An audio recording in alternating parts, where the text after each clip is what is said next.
Are you ready for another episode of El Tupa? Gilberto Relas was a man who lived under a lot of stress because his job as a delivery man did not allow him to live in a comfortable way. He was always stressed because he could not complete the week. Expenses consumed almost everything he earned.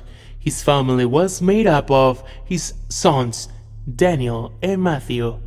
His wife, Estella, sell bread, and his children work where they could. Despite all that, they were happy. They were happy to have each other as a family, but Gilberto lived in the bitterness because he had not been able to achieve many of his dreams, and that made each special date, such as Christmas, spoil them because he had counted the money he was going to spend. For many years, Christmas at home was very sad because of the constant worry about money. With the pandemic, things got worse. Gilberto was fired from his job. In the streets, the neighbors already had their houses decorated with the Christmas spirit. Christmas Eve arrived, and he still hadn't told his family that he no longer had a job. He was really worried because his children had ordered gifts in advance.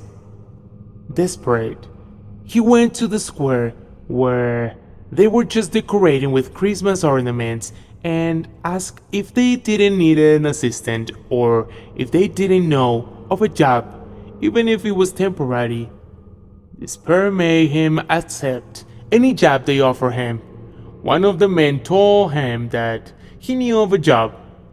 The hard part was that they had to put up with a lot of mixed treatment.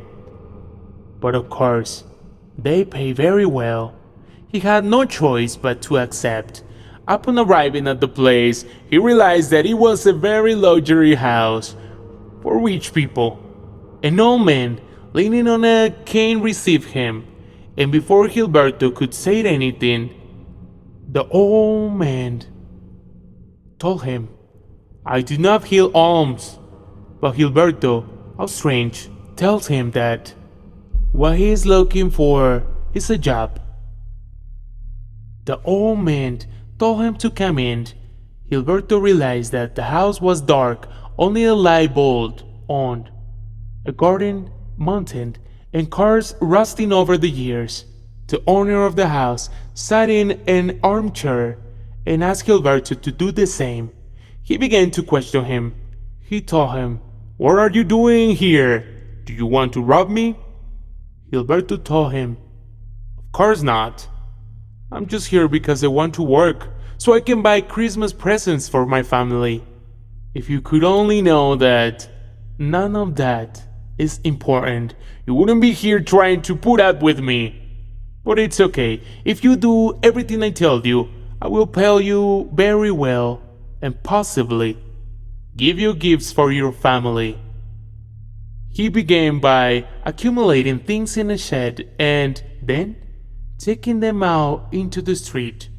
The old man often talked to himself around the house, but one afternoon he asked Gilberto to sit down. He told him, "My wife is here. Since you arrived, she told me that she likes you very much and that she is going to give you a very special gift.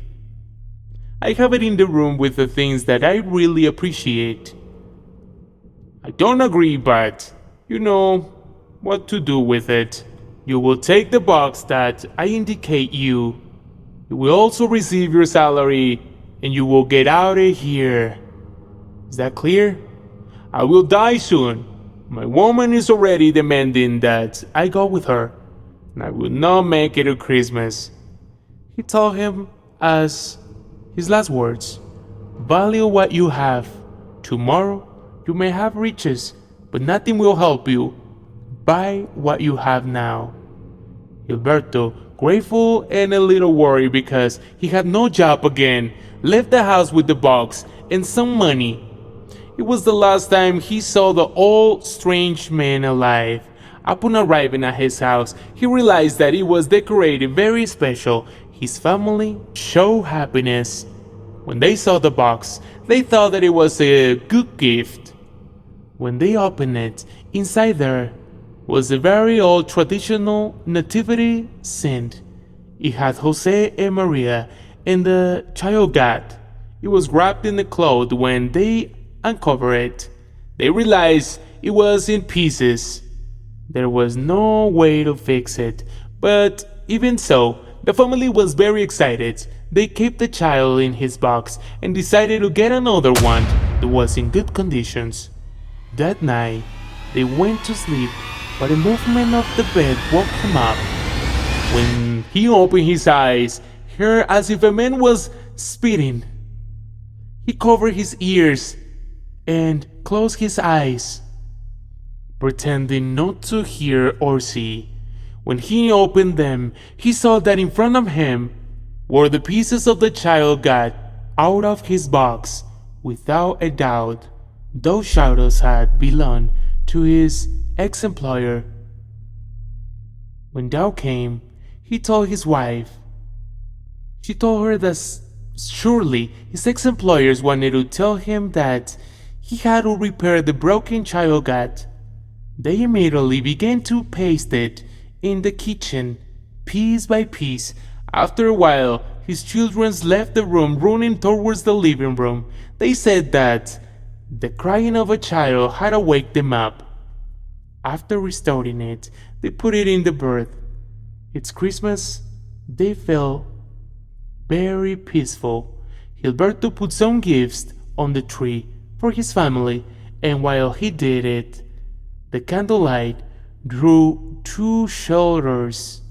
Without a doubt, they were from his patrons. When he looked at the bird, he realized that the child God did not have any marks of having been hit. Without a doubt, it had been the best gift he had been given in his entire life. Leave your comment down here, subscribe, and don't forget to like El Tupa.